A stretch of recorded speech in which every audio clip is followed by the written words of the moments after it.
Hey halo Sobat ABS, hari ini kita akan belajar tutorial atau tips cara mempersiapkan sudut tepian HPL seperti ini sebelum kita tusir agar pada saat kita tusir hasilnya itu bisa maksimal dan bagus banget. Nah, kenapa itu penting? Karena buat saya pribadi ya, untuk tusiran HPL itu kalau memang menggunakan edging non PVC ya, edging HPL juga, itu persiapan yang paling penting. Jadi ketika kita proses mempersiapkan papannya ini, sudutannya ini tidak maksimal, kurang besar atau terlalu besar, kemudian tidak rata atau berbelok-belok, nah itu bisa membuat hasil tusirannya tidak maksimal. Maka dari itu hari ini kita akan belajar tips mempersiapkan material papan sudutan HPL ini sebelum kita tusir. Nah oke, yang pertama-tama sebetulnya untuk mempersiapkan proses ini ya, ini bisa dilakukan menggunakan dua cara menurut saya. Yang pertama bisa menggunakan proses pengamplasan, bisa menggunakan mesin gerinda dipasangi dengan mata amplas, atau menggunakan mesin trimmer. Nah, kalau menggunakan gerinda yang dipasangi mata amplas, itu sebetulnya dia efektif juga, tapi butuh jam terbang tinggi si tukangnya. Kalau kita yang masih baru belajar, biasanya itu agak susah ya, karena bukan hasilnya yang bagus dan maksimal, malahan bisa terjadi kegagalan dan kerugian kalau misalkan kita belum mahir menggunakan gerinda yang dipasangi amplas. Nah, kalau misalkan menggunakan gerinda itu, dia harus konsisten dan stabil sehingga pada saat dipakai benar-benar rata. Kalau biasanya kita masih belajar, kadang-kadang terlalu dalam kah atau tidak rata, sana tebel, sana sini tipis. Kemudian parahnya lagi, kita bisa merugi ya kalau misalkan sampai terjadi gagal.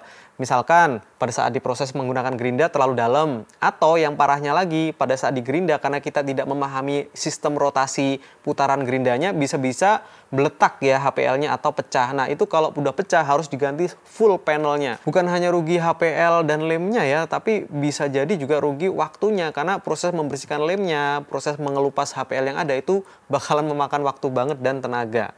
Nah, yang kedua, kalau menggunakan mesin trimmer itu menurut saya jauh lebih mudah dan lebih enak ya. Tidak terlalu banyak resiko dengan beberapa tips dan trik yang akan kita share pada video kali ini. Nah, sebelum masuk ke sana, saya mau jelasin dulu untuk produk trimmer yang akan saya pakai pada project kali ini, yaitu saya menggunakan trimmer dari Dongcheng, tipenya adalah DMP04 strip 6. Ini M1P strip FF04 strip 6. Nah, trimmer ini keunggulannya adalah dia sudah mempunyai RPM yang tinggi ya, di 3000 RPM, kemudian 550 watt dayanya, mempunyai berat di 1,6 kg, serta dia ini sudah menggunakan mata trimmer itu yang asnya menggunakan 6,35 mili atau 1/4 inch. Kan biasanya ada yang 6 mili doang ya, ini 6,35, jadi udah standar dan umum banget digunakan. Oke Sobat ABS, sekarang kita lihat ya untuk isi dalamnya seperti apa paket pembeliannya. Nah yang pertama-tama seperti biasa teman-teman, kita akan mendapatkan buku garansi serta manual books di semua produk-produk Dongcheng yang dijual. Ini manual booksnya dan ini buku garansinya. Jadi Dongcheng ini terkenal bandel, harganya ini hanya di Rp365.000 ya Sobat ABS ya. Padahal ini sudah menggunakan seri yang tinggi tipenya dan dia menggunakan aluminium housing. Bukan plastik ya, tapi ini bodinya sudah menggunakan aluminium. Nanti kita lihat detailnya. Selain itu, garansinya panjang di 2 tahun ya teman-teman ya. Untuk suku cadangnya gratis selama 1 kali reparasi, sedangkan selama 2 tahun nanti akan berlaku suku cadang diskon di 25%, berlaku untuk 1 kali reparasi. Oke, sekarang kita lihat lagi di dalam plastik ini dia punya cadangan karbon brush ya teman-teman ya. Seperti ini, sudah ada sepasang ya kanan dan kiri. Jadi nanti kalau misalkan habis, teman-teman tinggal pasang sendiri atau ganti sendiri, sudah dibawain. Kemudian ada satu buah bushing guide ya ini. Ini teman-teman bisa jarang sekali pakai, tapi kalau tahu fungsinya ini sangat membantu juga. Dan ada sepasang kunci untuk memasang dan melepas mata trimmernya. Nah, untuk trimmernya itu sendiri seperti ini teman-teman ya. Ini harga di Rp365.000, udah dapat versi yang tipe tinggi DMP04 dengan daya tadi di 550 watt, RPM-nya 3000, beratnya di 1,6 kg. Nah, kalau kita lihat untuk build quality-nya bagian atas warna biru, ini ada tulisan Dongcheng emboss. Ini plastik rapi banget ya. Switch-nya ada di atas, on off-nya. Kemudian kabelnya itu ke atas seperti ini ya, teman-teman. Lalu di bagian sebelah sini ini carbon brush. Jadi carbon brush-nya itu udah ada di luar. Jadi kalau mau ganti tinggal dilepas aja. Ini depan dan belakang atau kanan kiri sepasang. Kemudian ini bagian bodinya ini menggunakan besi cor, sedangkan yang ini aluminium bodinya. Jadi bukan plastik lagi ya teman-teman, ini sudah menggunakan bodi yang aluminium. Keren banget ya, warnanya bersih banget. Di sini sudah ada meteran-meterannya. Lalu di bagian sini untuk base-nya itu sudah menggunakan plastik bening. Jadi ini memudahkan sekali kalau kita mau lihat media kerja yang ada di bawahnya nanti ya teman-teman ya. Kemudian untuk naik turunnya ini manual ya teman-teman, tapi licin sekali karena dia menggunakan alumini memang. Lalu kita bisa kunci dan rilis menggunakan knop yang ada di sini. Nah, di bagian sebelah sini biasanya ini dipasang untuk fansnya dan udah dibawain juga ya di dalam sini ya. Oke, sekarang kita tes ya daya serta RPM-nya seperti apa sih, apakah sesuai dengan speknya. Kita buktikan dulu. Oke, kita tes dulu ya. Untuk asnya yang dipakai itu adalah di 6,3, 6,34 atau 6,35 ya pasnya ya. Jadi bukan yang 6 mili pas tapi 6,35 atau 1/4 inch. Cara memasangnya itu gampang sekali. Kita sudah dibawain dua buah kunci tadi ya. Satu untuk memegangi caknya, satunya untuk membuka caknya. Nah, kita rilis sedikit, lalu tinggal kita masukkan aja. Jangan mentok, tapi sedikit naik aja. Nah, setelah itu tinggal kita kencengin lagi pakai dua kunci ini. Gampang sekali ya. Lalu kita coba pasangkan ke housingnya dan kita kunci. Nah, ini warnanya bening banget ya teman-teman ya. Jadi transparan sekali. Kalau mau lihat sesuatu yang di bawahnya, media kerjanya itu sangat-sangat enak. Visibilitasnya bagus. Oke, sekarang langsung kita tes untuk dayanya serta RPM-nya. Nah, di sini saya sudah punya beberapa MCB ya. Yang saya coba itu pertama di 450 dulu. Apakah dia ngetrip? Padahal ini kan di 550 tadi ya dayanya ya. Oke, sekarang kita coba nyalain dulu. Teman-teman sekalian perhatikan ya, ini ngetrip apa tidak. Kemudian wattnya ini dia terbaca berapa? 1, 2, 3.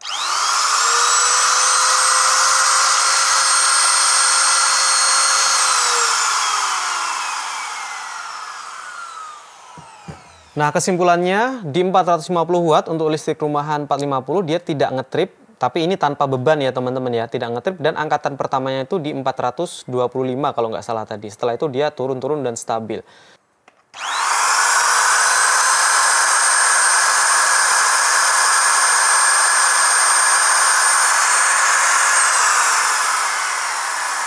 Untuk RPM-nya tuh di 3200 ya teman-teman ya. Jadi dia bisa lebih tinggi sekitar 200-an daripada si spek yang tertulisnya. Oke, yuk sekarang kita langsung praktekin aja tips bagaimana cara mempersiapkan papan atau sudutan tepi HPL ini sebelum proses tusir agar tusirannya bisa maksimal. Oke Sobat ABS, tips yang pertama, untuk membuat persiapan ini sebetulnya kita itu butuh memotong dia ini pinggulnya itu 45 derajat, bukan round ya teman-teman ya. Karena kalau round nanti untuk menaruh material tusirnya itu memang tidak banyak, tidak maksimal.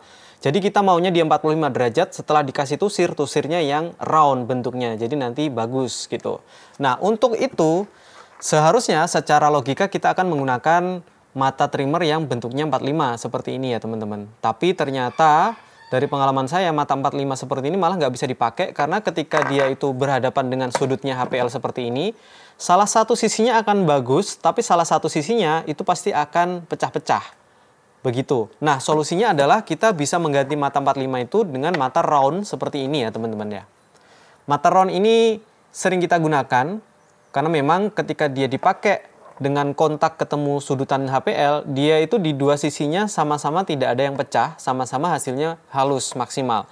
Jadi selama ini kita pakai ini. Tapi karena hasilnya round, jadi nanti kita harus ulangi lagi menggunakan amplas manual. Tapi tentu effortnya tidak seberat ketika tidak di trimmer dulu ya teman-teman ya. Jadi memang harusnya nanti setelah di round, dia akan kita amplas sedikit supaya hasilnya tetap menjadi 45 derajat. Nah, tips yang kedua adalah pada saat kita menggunakan fans bawaan seperti ini biasanya dia pertama kurang siku. Kedua, antara A dan B ini yang terpisah di tengah ini, dia biasanya tidak 100% rata. Maka dari itu saya akan berikan tambahan papan seperti ini yang saya cowok bagian atasnya supaya nanti mata pisau bisa masuk di tengah-tengah sehingga gapnya ini tidak terlalu lebar seperti bawaannya sehingga lebih safety. Nah, kalau misalkan dia itu lurus dari sini ke sini tidak ada gap, maka ketika bertabrakan dengan kayu, bagian belakangnya ini tidak akan mentok. Nah, kalau pakai bagian bawaannya ini, kadang-kadang dia setelah lewat satu, kena pisau, satunya akan mentok di bagian belakang sehingga tidak akan stabil nantinya untuk awal-awal. Makanya yang kedua kita akan pasangkan ini di sini. Kita bisa bor dari belakang lalu disekrup, atau bisa menggunakan double tip di bagian sebelah sini. Nah, pada sampel kali ini saya melakukannya dengan dikasih double tip, tapi kalau teman-teman mau lebih secure, ini bisa di-bore dan di-skrup dari bagian belakang ya. Lalu kita coba pasangkan untuk mata trimmernya. Nah, yang ketiga adalah pada saat setting ketinggian mata pisau ini harus benar-benar pas. Jadi ini maunya si mata round itu nongol sedikit di antara sudut siku yang ini ya. Kita coba dulu ke material yang ada ini. Nanti baru ke real material.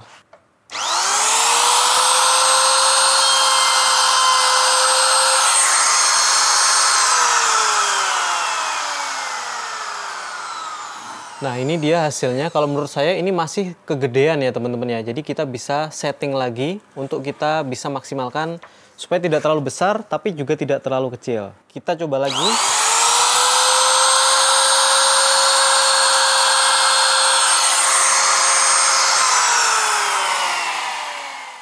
Oke, yang pertama tadi ini, kemudian yang kedua itu lebih shallow lagi ya, lebih tidak terlalu dalam. Dan ini saya rasa ini yang udah pas. Kita coba pakai yang ini aja. Nah, ini dia sudutnya sebelum kita lakukan proses persiapan tusir. Setelah ini akan kita lihat perbedaannya ya.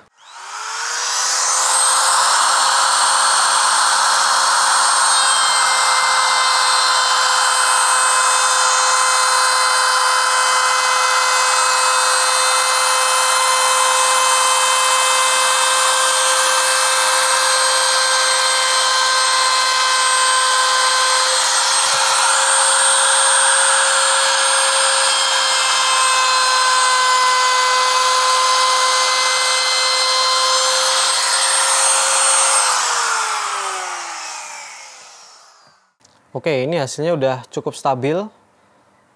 Sedangkan yang tadi saya bilang ini harus kita bantu menggunakan amplas. Saya pakai amplas ini yang ditaruh di papan supaya nanti pada saat kita pakai untuk meluruskan dari yang round menjadi 45, dia jauh lebih stabil. Seperti ini.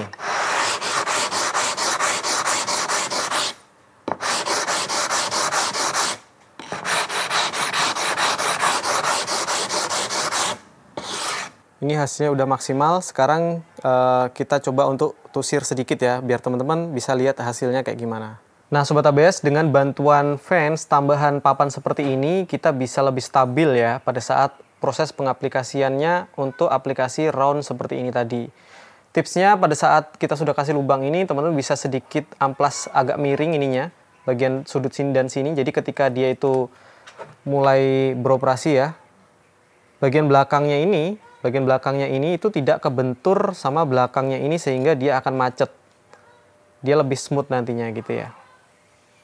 Nah, kemudian pada saat aplikasi pastikan dia benar-benar lurus. Jadi pada saat sampai ujung pun dia tidak tertekan ke dalam begitu, tapi benar-benar lurus sampai sini. Sehingga hasil yang ujung sini sama start yang ujung sebelah awal itu tidak lebih dalam dan tidak lebih rusak nantinya. Sehingga masih sama-sama stabil, size-nya sama semuanya.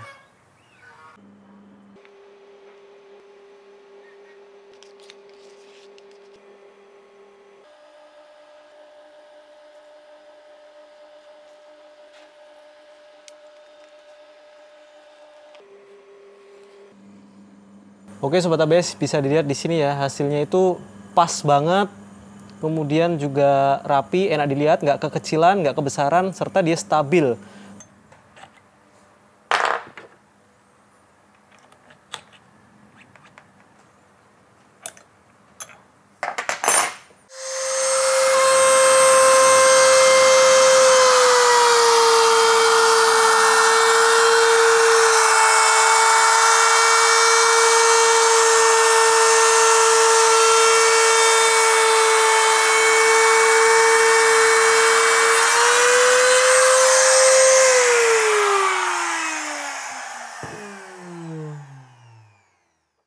Selanjutnya kita coba juga menggunakan mata V, ini sudutnya di 25 derajat dengan bearing yang ada di sini ya.